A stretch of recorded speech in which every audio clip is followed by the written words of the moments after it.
and everything else that you do in life, in a series of contracts.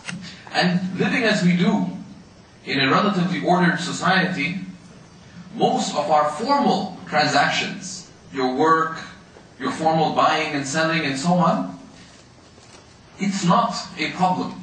It's not a problem. But there are very significant problems that we fall into in transactions that are very simple. And these shed light into why money does matter. Amongst them, if you deal within the Muslim community, particularly in what is often referred to as Islamic work, or with Muslim companies, one of the very common things you hear is that people will say that, you know what, it's better to work with non-Muslims than Muslims. They're better to work with. And the reality is that given the status quo that we have, Islamically that may be true in many occasions. Why? Because when you go to Mr. Joe Smith, right, an old friend of yours, and you say, well, let's get into business. Let's say, old friend, you grew up together, you're going to enter into business. You're going to do things according to prevalent standards in society, and be very careful. But when you enter into a transaction with your friend, you'll be very lax about it. Very often people will start Islamic projects, and there'll be people working for them. But there's no contracts involved. You know, all these common expressions that you've heard, brother, trust in Allah, we are brothers, you know, all these kinds of things. But then what happens? These transactions and these relationships and this work is a litany of woe and sorrow and harmed relationships. Why? Because we didn't do things right. We didn't do things right, whether according to the standards of the society we live in, and that is very important in the Sharia, following customary practice, following sound customary practice of the society we're living in, is a Sharia consideration. The fuqaha say, لِلْعُرْفِ فِي الشَّرْعِ اعْتِبَارُ لِذَا عَلَيْهِ الْحُكْمُ قَدْ يُدَارُ. That custom is given consideration in sacred law. And that is why rulings may often revolve around custom. So we don't follow accepted practices when we enter into transactions amongst ourselves within the community, nor do we follow the guidelines clearly laid out in the teachings of the Quran and the Sunnah. And these teachings relate to our everyday transactions. These dealings we have every day. When your brother says, you know what, can I borrow your car for the weekend? That Islamically is a contract. That Islamically is a contract. When you have people stay over at your house, and they say, can we use someone says, can we use your cottage? I don't know if you guys have cottages here, but in Canada we have cottages. People go up north to go from snow to extreme snow and chill out, right? Or freeze up. So someone says, can I use your cottage for the weekend? Normally, admittedly, they do that in the summertime, right? When they don't go to get frozen, but to do things at the lake or so on. But this is a transaction. Borrowing is a transaction. Right? How often, when we lend books to someone, they say only a fool lends a book, and only a greater fool gives it back. Islamically, we'd accept 50% of that. And only a fool would lend a book without taking due precautions. Without taking due precautions. I have a whole list of people I should be upset with, right? Or all the people who go out and return books that they took from me. But I'm not upset with them because when I lend them the books, I assume that they're never giving it back. Right? So I intend to gifting. But all these different things have significant teachings that we'll see. These principles from Allah and His Messenger sallallahu alaihi wasallam. And money matters have been given extreme emphasis in both the Quran and the Sunnah because they affect human beings. They affect human beings in a deep manner. Why? Because what was the Sharia sent for? The Sharia, the teachings that the Prophet ﷺ came with, divine revelation and guidance, what is it for? If you had to summarize it in one phrase, what is the Sharia? What is the purpose of the Sharia? Anyone? What is the purpose of the Sharia? Way of life. Sorry? Way of life. The Sharia is a way of life, but what is the purpose of that way of life? Why has Allah subhanahu wa ta'ala given us this guidance? Okay? To preserve life, property, honor. That's too long. You're on the straight path. We want a shorter version. Okay? To provide benefit and ward of harm. Yeah. That's also too long. It's correct. It's the preservation of human interest. It's the preservation of human interest. How is human interest preserved? By by ensuring benefit and warding off harm. By ensuring benefit and warding off harm.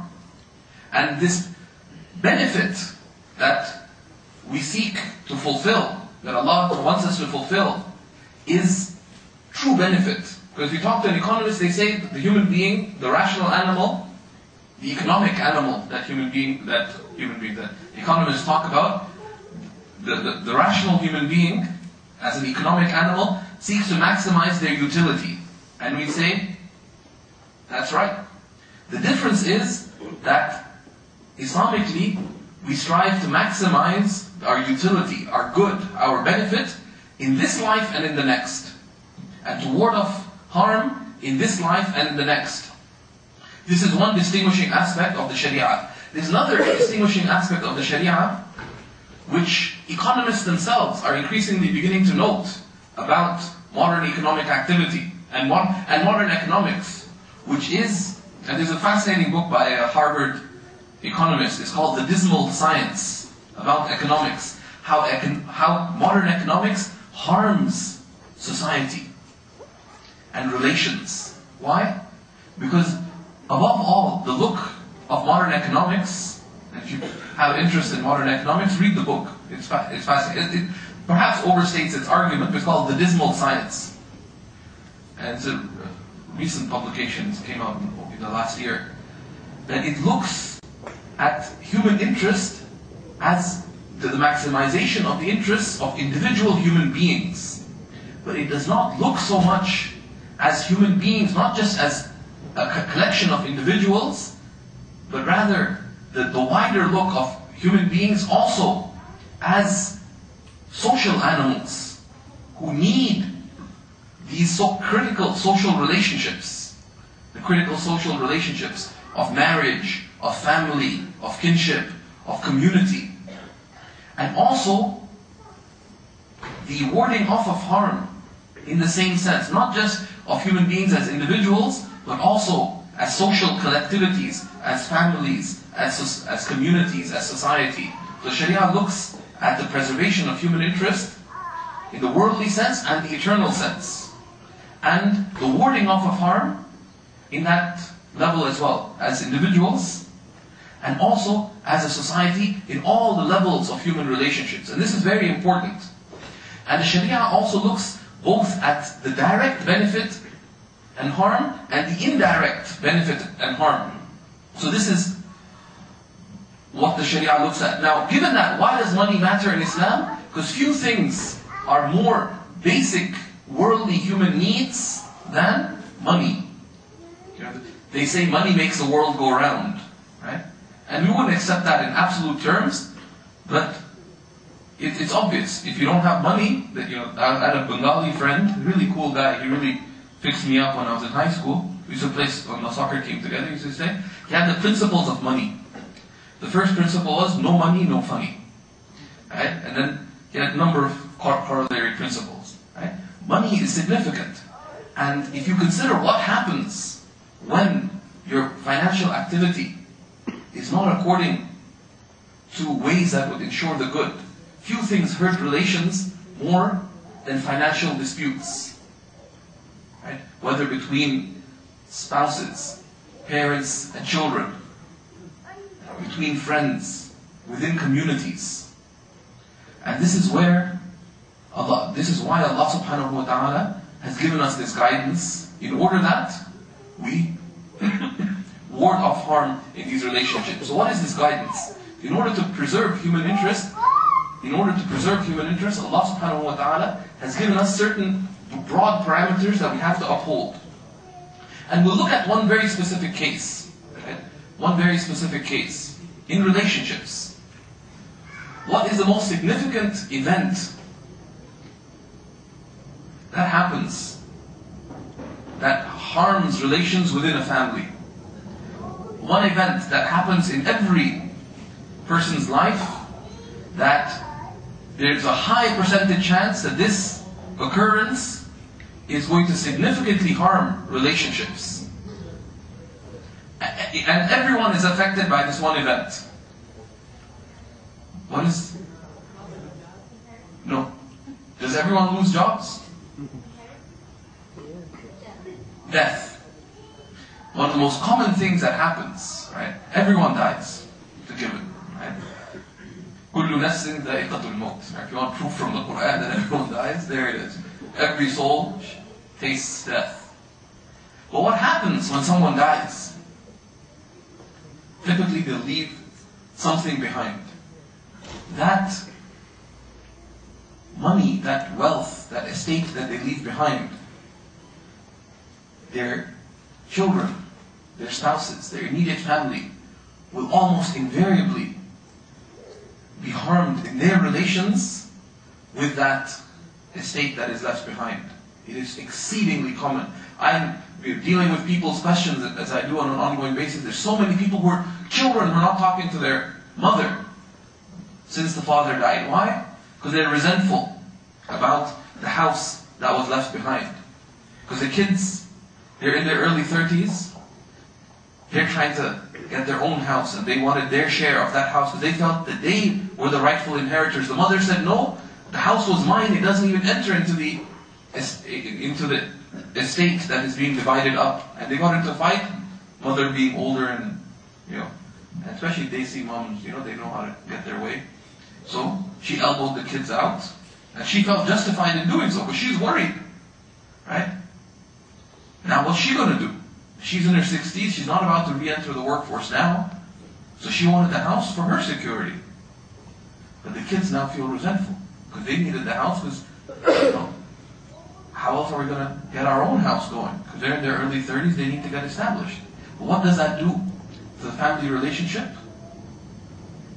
In some cases, it destroys it. The kids no longer talking to each other or to their parents. And in some cases, it may not break the relationship, but it puts serious strain, serious resentment.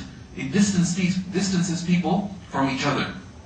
And this is why we have to look beyond our mere worship in terms of our obligations. Because there's guidance that we may not consider to be significant with respect to our submission to Allah subhanahu wa ta'ala, that is very significant. When it comes to this matter of inheritance, the Prophet ﷺ told us that no one should go to sleep without a will under their pillow.